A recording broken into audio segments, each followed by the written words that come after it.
ഗബ്രി തിരിച്ചു വരും. ഗബ്രിയുടെ പേരും പറഞ്ഞുകൊണ്ട് കലിതുള്ളി അടി കൂടിയിരിക്കുകയാണ്. ഭയങ്കരമായിട്ടുള്ള ഒരു അടി പൊട്ടിയിരിക്കുകയാണ്. ജാസ്മിനും ജിൻഡോയും തമ്മിൽ ഭയങ്കരമായ ഒരു അടിയാണ് ഗബ്രിയുടെ പേരും പറഞ്ഞുകൊണ്ട് നടക്കുന്നത്. നന്ദന കളിക്കളത്തിൽ ഇറങ്ങിയിരിക്കുകയാണ് നോറയ്ക്കെതിരെ. നന്ദനയുണ്ട്, സിജോയുണ്ട്, ജാസ്മിനുണ്ട്. ഇവർ 3 പേരും കൂടി നോറയ്ക്കെതിരെ കളിക്കാൻ തീരുമാനിച്ചിരിക്കുകയാണ്. നോറ വാഴുമോ വീഴുമോ കരയുമോ എന്നുള്ളത് കണ്ടറിയാം. എന്തായാലും കളി മുറുകുന്നുണ്ട്. ഞാൻ ഇന്നലെ പറഞ്ഞതുപോലെ ഗബ്രി ഔട്ട് ആവുമ്പോൾ ജാസ്മിൻ എങ്ങനെ കളിക്കും എന്നറിയാനായിട്ട് ഭയങ്കര ഒരു ഇൻട്രസ്റ്റ് ആണെന്ന് പറഞ്ഞു. ജാസ്മിൻ ഓൺ ആവുന്നുണ്ട്, ഒറ്റയ്ക്ക് കളിക്കുന്നുണ്ട്. ഈ പറഞ്ഞ പോലെ ഗബ്രിയുടെ വിഷയത്തിലാണെങ്കിൽ പോലും ഞാൻ പറഞ്ഞ പോലെ ജാസ്മിൻ സിജോ കോംബോ വർക്കൗട്ട് ആവുന്നുണ്ട്. തുടക്കത്തിലെ തന്നെ അവർ കളിച്ച് ജയിക്കണം, ഒരുമിച്ച് നിൽക്കണം എന്നുള്ള ഒരു അർത്ഥത്തിലേക്ക് വന്നിട്ടുണ്ട്. മാത്രമല്ല പവർ റൂമിനകത്ത് ഭയങ്കര ഡിസ്കഷനാണ്. ആരെ ഡയറക്റ്റ് നോമിനേറ്റ് ചെയ്യണം? ഈ ആഴ്ച ഒരു പക്ഷേ 2 പേരെ ഡയറക്റ്റ് നോമിനേറ്റ് ചെയ്യാനുള്ള അവസരം കിട്ടും എവിക്ഷനിലോട്ട്. ശരണ്യെ പെടുത്താമോ, ജാസ്മിനെ പെടുത്താമോ, സിജോയെ പെടുത്താമോ? ആരാണ് പ്ലാനിങ്ങുകളുടെ തലൈവി? അൻസിബ. അതെ, ഇത്രയും കാലം അടങ്ങിയിരുന്ന അൻസിബ പ്ലാനിങ് ചെയ്യാണ്. ഈ പ്ലാൻ മുഴുവൻ കേട്ട് അഭിഷേക് ഞെട്ടിത്തെറിച്ച് നിൽക്കുകയാണ്. എൻ്റെ പൊന്ന് സായി, ഞാൻ ഞെട്ടിപ്പോകുന്നു അവളുടെ ഈ പ്ലാൻ എല്ലാം കണ്ട്. അവൾ ഇത്രയും നാൾ മിണ്ടാതിരുന്നിട്ട് അതിനകത്ത് കയറിയിട്ട് അവൾ പറയുന്നുണ്ട് നമുക്ക് അവൾക്ക് എഗെയിൻസ്റ്റ് ആയിട്ട് ഒന്നും പറയാൻ പറ്റുന്നില്ല. അപ്പം നോറ അല്ല, ശരണ്യേച്ചി ആക്റ്റീവാണ്. അപ്പം നമ്മൾ എങ്ങനെ ഈ ശരണ്യേച്ചി ഇവിടെ കാണിക്കുന്ന ഓരോ ഡ്രാമകളൊക്കെ ഉണ്ടല്ലോ, അതായത് സ്കിറ്റുകൾ. അപ്പം ശരണ്യേച്ചി പറഞ്ഞു കഴിഞ്ഞാൽ ശരണ്യേച്ചി പോവില്ല. അങ്ങനെ അല്ല, ശരണ്യേച്ചി, ശ്രീരേഖേച്ചി ഇവരൊക്കെ ഫേക്കാണ്, നീ അത് മനസ്സിലാക്കൂ. അൻസിബ പറയാണ് എവിടെ പോയി ഈ ബുദ്ധിയൊക്കെ ഇത്രയും കാലവും? എന്താണ് ലൈവിൽ നടന്നുകൊണ്ടിരിക്കുന്നത്? പറയാം. ലൈവ് വിശേഷങ്ങൾ അപ്ഡേറ്റ് ചെയ്യാനാണ് വന്നിരിക്കുന്നത്. Welcome back to Ansif moonlight media. I'm Ansif. Video ആദ്യമായിട്ട് കാണുന്നവർ ചാനൽ സബ്സ്ക്രൈബ് ചെയ്യണം, വീഡിയോ ലൈക്ക് ചെയ്യണം, ഷെയർ ചെയ്യണം, കമൻറ്റ് എന്തായാലും ചെയ്യണം. അങ്ങനെ ഈ പറഞ്ഞ പോലെ പവർ റൂമിനകത്ത് കയറിയതിന് ശേഷം അൻസിബയും നോറയും കൂടെ ആയിട്ടുള്ള ഒരു സംസാരമാണ്. അൻസിബ പറയുന്നുണ്ട് ശരണ്യെ നോമിനേറ്റ് ചെയ്യണം എന്നുള്ള രീതിയിലാണ് സംസാരിക്കുന്നത്.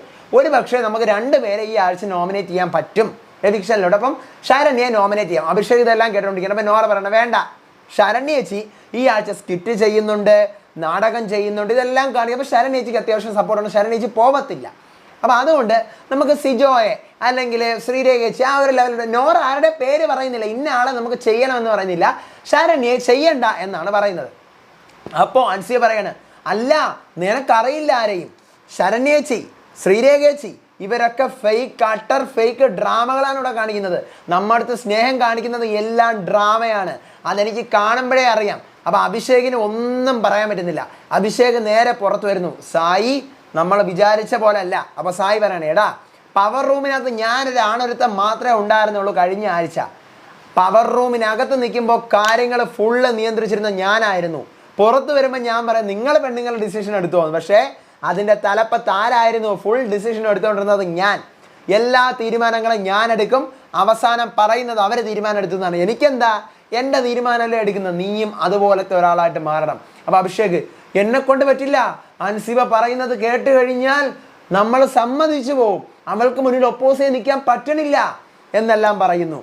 സിജോ ഇതേ സമയം സായിയുടെ അടുത്ത് പറയണം എന്നെയും ശരണ്യെയും കൂടെ 2 ആക്കണം. അവർക്കറിയാം ശരണ്യ എടുത്ത് കുറേ കാര്യങ്ങൾ ഞാൻ പറഞ്ഞു കൊടുക്കുന്ന വർക്കൗട്ട് ആവുന്നുണ്ടെന്ന് അവർക്കറിയാം.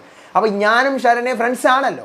അപ്പം നമ്മളെ 2 പേരെയും കൂടി നോമിനേഷനിൽ പെടുത്തിക്കഴിഞ്ഞാൽ വോട്ട് സ്പ്ലിറ്റിംഗ് നടക്കില്ല. മറ്റത് ഞാനില്ല ശരണ്യ നിൽക്കുകയാണെന്നുണ്ടെങ്കിൽ എൻ്റെ വോട്ട് ശരണ്യക്ക് കിട്ടും, ശരണ്യ ഇല്ല ഞാൻ നിൽക്കുകയാണെന്നുണ്ടെങ്കിൽ ശരണ്യയുടെ കുറച്ച് വോട്ട് ഇങ്ങോട്ട് കിട്ടും. ഇത് നമ്മൾ 2 പേരുടെ വന്നു കഴിഞ്ഞാൽ ശരണ്യ പോകും എന്ന് അവർക്കറിയാം. അതുകൊണ്ടാണ് ഇവരെന്ത് ചെയ്തത്, നന്ദനെ പിടിച്ച് ആദ്യം തന്നെ പവർ റൂമിലിടാൻ നോക്കിയത്. പക്ഷേ ആ പണി ഏശിയില്ല, ബിഗ് ബോസ് ഇറക്കി വിട്ടു. പിന്നെ ബാക്കിയുള്ളത് എന്താണ്, ഈ പറയുന്ന സംഭവമാണ്. അപ്പം അതാണ് അവരുടെ പ്ലാന്. ശരണ്യയോ എന്നെയോ അവർ പെടുത്ത് നോക്കിക്കോ എന്ന് പറയുകയാണ്.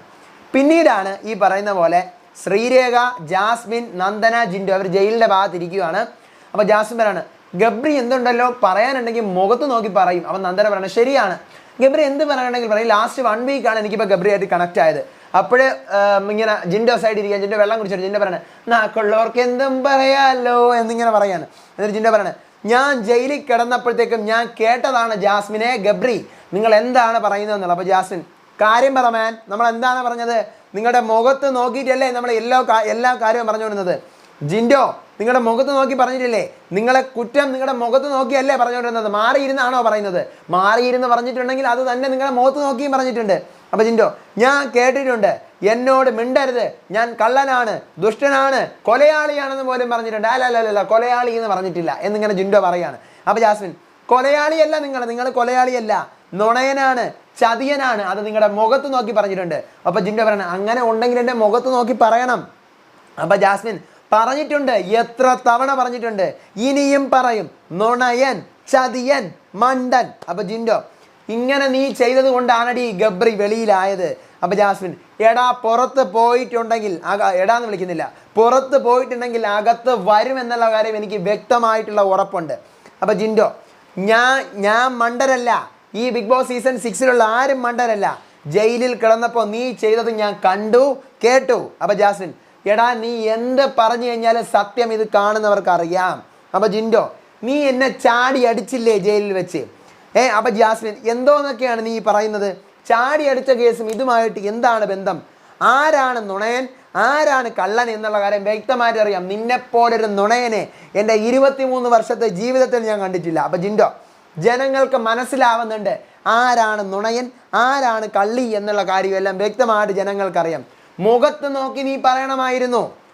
അപ്പോൾ ജാസ്മിൻ, എടാ ഞാൻ ഡ്രസ്സിങ് റൂമിൽ പോയി നിന്ന സമയത്ത് ഗബ്രി പുറത്തിരുന്നപ്പോൾ നീ എൻ്റെ അടുത്ത് വന്ന് പറഞ്ഞില്ലേ, ശരണ്യയും നോറയും പറഞ്ഞു ഞാൻ ഡ്രസ്സ് മാറാൻ കയറിയപ്പോൾ എൻ്റെ ഡ്രസ്സ് മാറുന്നത് അവനെ കാണിച്ചു കൊടുക്കാൻ വേണ്ടിയിട്ടാണ് അവനെ വിളിച്ച് വെളിയിലിരുത്തിയെന്ന് അങ്ങനെ സ്റ്റേറ്റ്മെൻറ്റ് പറഞ്ഞു. നീ അല്ലേടാ കള്ളൻ, അല്ലേ?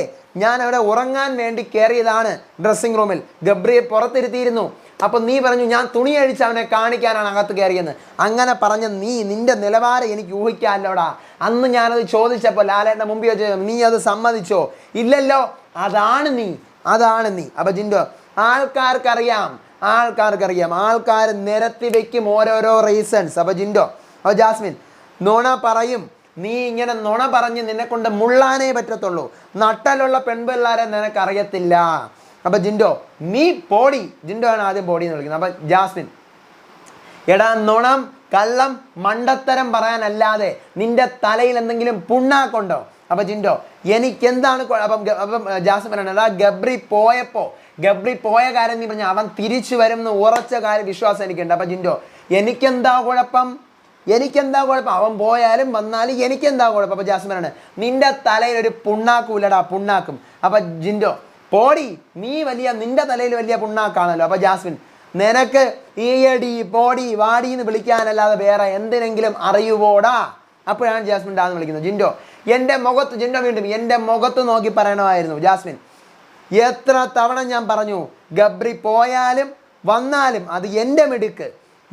അപ്പം ജിൻഡോ, നിന്റെ ഹാപ്പി നിന്റെ മുഖത്ത് കാണുന്നുണ്ടടി അവൻ പോയതിൽ. അപ്പോൾ ജാസ്മിൻ, ആണോ? അവൻ അകത്തുണ്ട്, നിനക്കറിയാമോ? നിനക്ക് നാണമുണ്ടോ? അവൻ ഇതിനകത്ത് തന്നെ ഉണ്ട്. നിനക്ക് അവൻ്റെ കാര്യം പണയാനല്ലാതെ വേറെന്തെങ്കിലും പണയാൻ അറിയാമോ? വേറെന്തെങ്കിലും ഉണ്ടെങ്കിൽ പണയടാ. നിന്റെ മുഖത്ത് നോക്കി പറയാനുള്ള ധൈര്യം എനിക്കുണ്ട്. നട്ടല്ലോടെ നിൽക്കടാ, പോടാ. അപ്പം ജിൻഡോ, നീ കാരണമാണ് ഗബ്രി പുറത്തായത്. അത് എൻ്റെ മിടുക്ക്. അവനിവിടെ നിന്നാലും അവനിവിടെ നിന്ന് പോയാലും അത് എൻ്റെ മിടുക്ക്. ജിൻഡോ, അതേ ഞാനും പറഞ്ഞുള്ളൂ.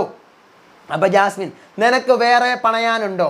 ഇനി എന്താ നിനക്ക് പറയാനുള്ളത്? നീ കാരണമല്ലേ ഞാൻ ഗബ്രിയെ പുറത്താക്കിയെങ്കിൽ, നീ കാരണമല്ലേ ജാനു പുറത്തായത്, യമുനേച്ചി പുറത്തായത്, രതീഷിനെ ഒരാഴ്ച നീ ഇവിടെ തികച്ച് നിർത്തിയോടാ. സ്മോക്കിംഗ് റൂമിൽ കൊണ്ടുപോയി നീ ജാനുവിനോട് ഓതി ഓരോന്ന് പറഞ്ഞ് ജാനുവിനെ പുറത്താക്കി. അപ്പം ജിൻഡോ, ജാനുവിനത് പുറത്തിറങ്ങി വീഡിയോ കാണുമ്പോൾ മനസ്സിലാവും. അപ്പം ജാസ്മിൻ, എടാ ഗബ്രിക്ക് വീഡിയോ കാണണ്ട, അല്ലാതെ തന്നെ മനസ്സിലാവും. നീ ഇവിടെ കിടന്ന് കുരയ്ക്കടാ. അതെ, ഞാൻ കുരയ്ക്കും. ബോ ഇതിൻ്റെ കൂടി ഒരു കുറവേ ഉണ്ടായിരുന്നുള്ളൂ. ഇപ്പം എല്ലാ രൂപം കറക്റ്റായെന്ന് പറയാം. ഇപ്പം എല്ലാം കറക്റ്റായി. നിൻ്റെ കുരയും നിൻ്റെ വിളിയും നിൻ്റെ ശബ്ദവും എല്ലാം കറക്റ്റായി. നിൻ്റെ സ്വഭാവം എല്ലാം കറക്റ്റായിട്ടുണ്ട്.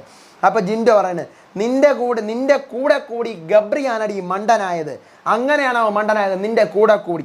അപ്പം ജാസ്മിൻ, നീയാണ് മണ്ടൻ, വിവരക്കേടിൻ്റെ ആളാണ് നീ, വിവരക്കേട്. അപ്പം ജിൻഡോ, എവിടെ നീ സേവ് ആക്കി വെച്ചിരുന്ന എവിടെ പോയി നിൻ്റെ ഗബ്രി? അപ്പം ജാസ്മിൻ, അവൻ വരും, നീ നോക്കിക്കോ, നീ പോടാ, നീ ഇവിടെ നിന്ന് എഴുന്നേറ്റ് പോ. ജിൻഡോ എഴുന്നേറ്റ് പോകുന്നു. എവിടെ പോകുന്നു നീ? അടുത്ത് നീ സിഗരറ്റ് കുറ്റി വലിക്കാൻ പോണ? എങ്കിലേ നിനക്ക് ബാക്കി ഐഡിയ വരോളാ. എടാ വാടാ. അങ്ങനെ ഇതാണ് ഇവരുടെ അടി. ജിൻഡോ അവിടെ നിന്ന് പോകുന്നു. പിന്നെ നന്ദന പറയുന്നു, ഇവിടെ പലരെയും തൂത്തുവാരാൻ നന്ദനയ്ക്കറിയാം. പല പവർ റൂമിൽ കയറിയിരിക്കുന്ന അധികാരികളുടെ കളികൾ എൻ്റെ അടുത്ത് നടക്കില്ല. ഞാൻ സിജോ അല്ല. പലരും ഇവിടെ ക്യാമറ നോക്കി കരയുന്നുണ്ട്, പലതും കാണിക്കുന്നുണ്ട്. എൻ്റെ അടുത്ത് നടക്കില്ല, വീണ്ടും പൊളിച്ചെടുക്കാൻ നന്ദനയ്ക്ക് ഒരു അവസരം കിട്ടിയിരിക്കുകയാണെന്ന് പറഞ്ഞാൽ നന്ദന ഷൈനിങ് ആണ്. നന്ദനയും സിജോയും ജാസ്മിനോട് ഒരുമിക്കുന്നു. സിജോ പറയണ, എടീ നീ പൊളിച്ചോ, നീ അവളെ പൊളിച്ചെടുക്ക് ജാസ്മിൻ. അതെ, നിനക്ക് പറയണമായിരുന്നു അന്നേരം. അപ്പം ശ്രീ എന്താ സംഭവം? അത് ഞാൻ തുണി എടുക്കാൻ പോയപ്പോൾ അവൾ പറഞ്ഞു, പവർ റൂമിന്റെ അധികാരം വെച്ച് പറയാം, ഇറങ്ങിപ്പോടി വെട്ടിയെടുത്തോണ്ടെന്ന് പറഞ്ഞു. അപ്പൊ അതുകൊണ്ട് ഞാൻ എന്തായാലും ഇതിനെ തിരിച്ചടിക്കും, ചോദിക്കും എന്ന് പറയുകയാണ്. ഇതാണ് ലൈവിൽ നടക്കുന്നത്. അപ്പോൾ അടുത്ത ലൈവ് അപ്ഡേറ്റ് വിശേഷങ്ങളായിട്ട് ഞാൻ വരാം. അപ്പോൾ സ്റ്റേ ട്യൂൺഡ് ആയിട്ടിരിക്കുക. ചാനൽ സബ്സ്ക്രൈബ് ചെയ്യുക, വീഡിയോ ലൈക്ക് ചെയ്യുക, നിങ്ങളുടെ അഭിപ്രായങ്ങൾ മസ്റ്റായിട്ട് താഴെ കമൻറ്റ് ചെയ്യുക. ബിഗ് ബോസ് ആണെന്ന് ഫ്രണ്ട്സിന് ഷെയർ ചെയ്ത് കൊടുത്ത് നമ്മുടെ ചാനൽ ഇൻട്രൊഡ്യൂസ് ചെയ്യുക. എൻ്റെ FB പേജും ഇൻസ്റ്റാ പേജ് ഫോളോ ചെയ്യാൻ മറക്കരുത്. അടുത്ത ലൈവ് അപ്ഡേറ്റ് വിശേഷങ്ങളായിട്ട് വരാം. അപ്പോൾ അതുവരേക്കും ബൈ ആൻഡ് ടേക്ക് കെയർ.